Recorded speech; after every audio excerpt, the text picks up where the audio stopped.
Intra-scaling throughout the day in busy and calm times in the Meta Ads Manager. So look, this is one of our ad accounts. And if you're going on nightmare mode and you're scaling very hard, you cannot just be not stressed at times. It is gonna happen. This is the type of life. If you don't endure stress in life, you are not going to grow. You need to feel the pain. You need to go through hard times, which I talk about all the time. It has to happen. Here's a campaign. It spent over 172K. So we do surf scaling, aka intra scaling throughout the day till this day. So we start, for example, at 9 a.m. So we look at the campaign, and if we see that the campaign is pushing on at least a 30% profit margin, I'm not even talking here about, hey, what is the break-even ROAS? Hey, what is your ROAS? No, it's about the profit margin, because this can depend on every product. And as well, if you're running supplements, for example, also on your LTV. So I'm talking about your profit margin. If you're hitting a 30% profit margin, what are you gonna do immediately at 9 a.m.? If the campaign is running on at least $200 to $300 immediately for the next day, right? This is for my little bit of the noobs. You can quadruple the budget. And then after 2 hours, check again. If the ROAS dropped even below 20%, then what you're gonna do is scale down back again, okay? And then around 5 p.m., you can do the same again. So what you're gonna do is around the busy times, you're gonna spend more money than the usual person, and you will kick all your motherfucking competitors out of the auction. This is not the bully method. The bully method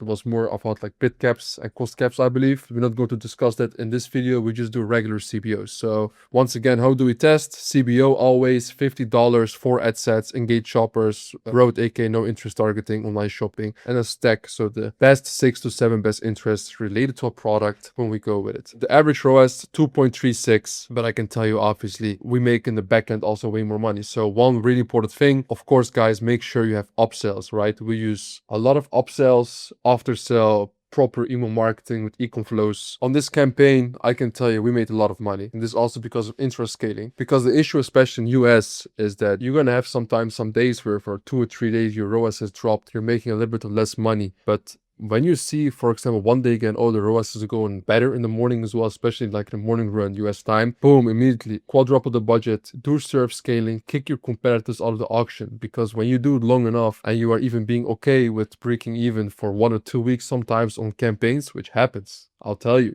It's also one of the reasons why the ROAS doesn't look too high here, because we have the balls sometimes to go, you know, like band for band with our competitor. This is the game. If you're gonna go to levels of scaling to 7 figures, right? This is one of the, well, nightmare mode econ protocols of us. You need to bully your competitors. You're gonna see who's scaling your levels, scaling the same product as you. We kick them out, bro. Fuck off. So that's what we do. And so you will see at some point, and obviously when you keep on doubling, quadrupling, 5xing your budgets, man, at some point you can go to 5K to even 10K a day with some campaigns. The question I always get, Faruk, do you add new creatives into your current campaigns? We only put new creatives in the campaign if we see that the performance of the campaign is dropping by, let's say, 40 to 50% in a couple of days' time. Then we know, oh, there's ad fatigue, because you're never going to have a moment where you don't need to put new creatives. You always are going to have to put new creatives because your audience is dying out at some point and you need to feed new creatives.